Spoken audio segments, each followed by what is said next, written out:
Hi, second graders. My name is Mrs. Hardwick, and today I'm going to be reading to you about Cesar Chavez. First, let's take a look at our learning target. Identify the causes and contributions that people fought for during their lifetime. One of our vocabulary words is inequality. That's the condition of not being treated the same as others.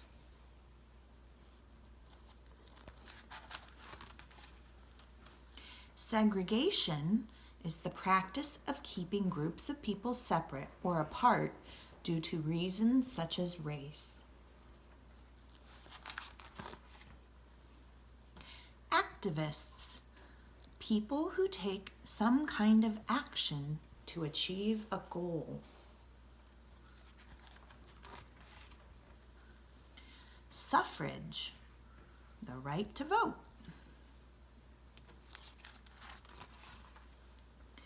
Discrimination, an act of unfair treatment of a person or group of people based on traits such as skin color, race, or religion. And the questions that you're going to be answering at the end of this story are, number 1, why did Cesar Chavez decide to fight for the cause of migrant workers? Question number 2, why did Cesar organize a protest march? And question number 3, how did the grape owners feel about the strike and the march? All right, let's get ready to read the story. Cesar Estrada Chavez was born in 1927 in the Gila River Valley near Yuma, Arizona.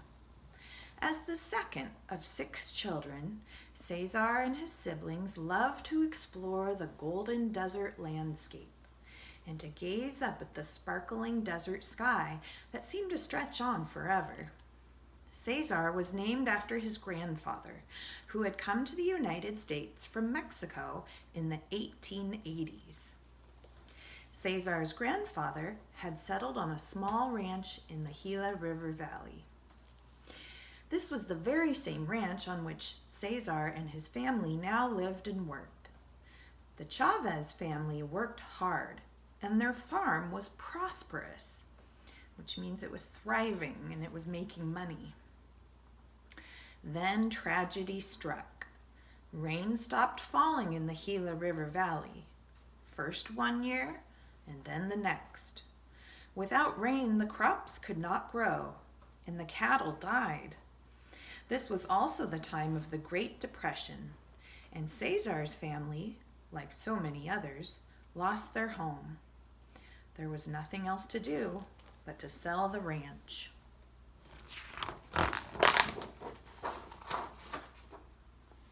And so, when he was 10 years old, Cesar and his family moved to California to become migrant workers. People who traveled from farm to farm, picking fruits and vegetables during harvest time. Like most migrant workers, Cesar and his family were poor and were often treated unfairly by the people who hired them. They were paid very little money for the work that they did, and that work was very difficult.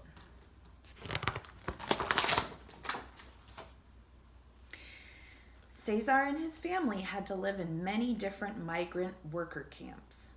The camps were overcrowded, and many families had to share one bathroom. The Chavez family missed their ranch. They dreamed of going back to Arizona one day and buying back their home. However, migrant workers earned just a few cents a day for their back-breaking work that they did. There was no chance of ever being able to save money.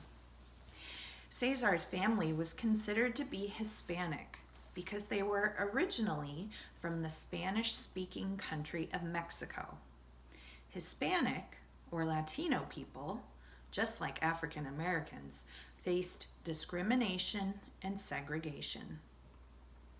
However, Cesar's family celebrated their Mexican heritage and spoke Spanish, the language of their ancestral home. Although it wasn't easy, Cesar did go to school in various places in California. In fact, he went to more than 30 different schools. He later said that he was lucky to have graduated from middle school because his family moved around so much. Later in his life, Cesar told a story about an incident that happened to him at school. One day, Cesar accidentally spoke Spanish instead of English in his classroom. His teacher was not happy with him, and Cesar thought that he had done something wrong. Cesar felt he had been treated unfairly, and it made him sad.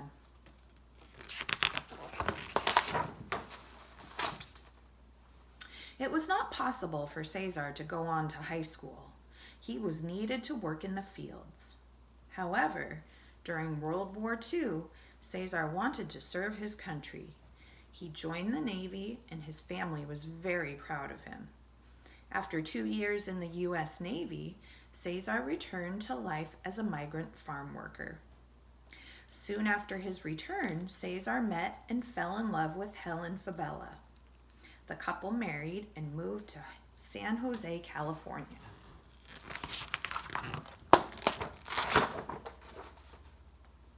Cesar was one of the many Latino people who worked as migrant workers, moving from farm to farm, harvesting fruits and vegetables. The work was so hard and the hours were so long that many workers found that their health suffered. They worked 7 days a week, often 14 hours a day, for little pay. If they were injured or became sick, they found it difficult to pay medical bills. These migrant workers were only employed during harvest time, and of course, migrant workers did not earn money when bad weather prevented them from working, while waiting for crops to ripen, or when they traveled from job to job. Cesar believed that something had to change. He believed that these migrant workers deserved to be treated more fairly. He set out to change the treatment of farm workers, and especially migrant workers in California. One day, Cesar met an organizer, which is someone who brings people and ideas together to accomplish a certain goal. So one day, Cesar met an organizer for a social service group known as the Community Service Organization, also known as the CSO. This organization also wanted to improve the lives of Latino people. Cesar volunteered to be a CSO community organizer. He went from farm to farm, helping some farm workers with their day-to-day problems and instructing others on how to become U.S. citizens. He encouraged all farm workers to register to vote, and he helped to register thousands of new voters. Immediately, some of the farm owners thought that Cesar was a troublemaker. Cesar was shy. He did not like speaking in front of large groups of people, but he knew that his work was important. He became the leader of a new CSO group in California. In addition to speaking Spanish, Cesar spoke very good English. As a result, he was able to communicate with both the farm owners, most of whom spoke English, and the farm workers, most of whom spoke Spanish. Slowly, many farm workers became brave enough to attend meetings and rallies organized by Cesar. Without intending to, Cesar had become a labor leader and civil rights activist.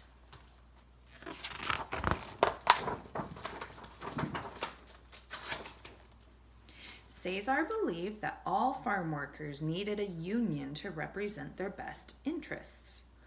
A union is a large, organized group of workers who join together and elect leaders to speak for them.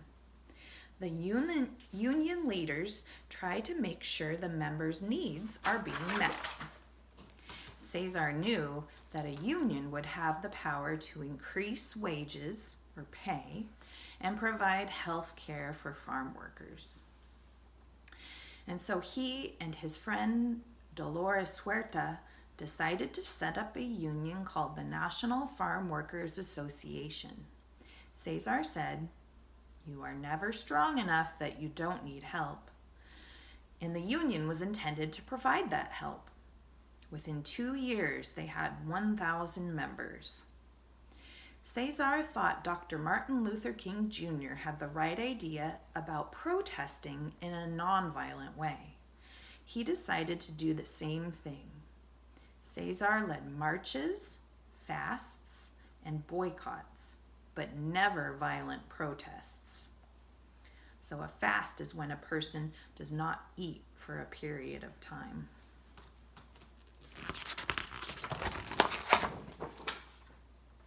One of the most important farm worker strikes Cesar led was against grape growers in California. So strikes are stoppages of work that continue until an employer and the workers agree on things such as more wages or better working conditions. At the time, Cesar said, "The fight is never about grapes or lettuce. It is always about people." The strike began in Delano, California, where grape growers had decided to cut the little pay the farm workers received, so the workers were earning even less money.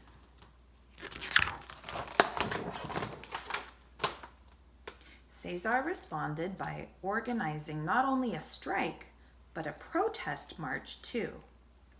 Thousands of farm workers set off for the state capital of Sacramento. They walked for hours each day in the hot sunshine. More and more workers left the vineyards and joined the march. People across the nation noticed what was happening. Many people refused to buy California grapes in sympathy for the plight of the workers. So a plight is a very bad situation. If people stop buying grapes, that can also be called a boycott.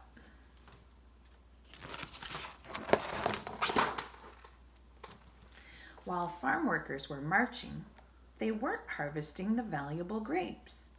The farm owners watched in horror as their precious crops withered and died on the vine. They discovered that without their workers, they would lose money. The farm owners recognized Cesar's union and agreed to discuss higher wages and health care for the farm workers. The farm workers' march to Sacramento became the longest protest march in American history. This was indeed a victory, but there was more work to be done. Cesar defended farm workers and migrant workers in many other cases of unfair treatment. Thousands of people joined his union. His union opened offices all over the country. Eventually, Cesar's union became known as the United Farm Workers.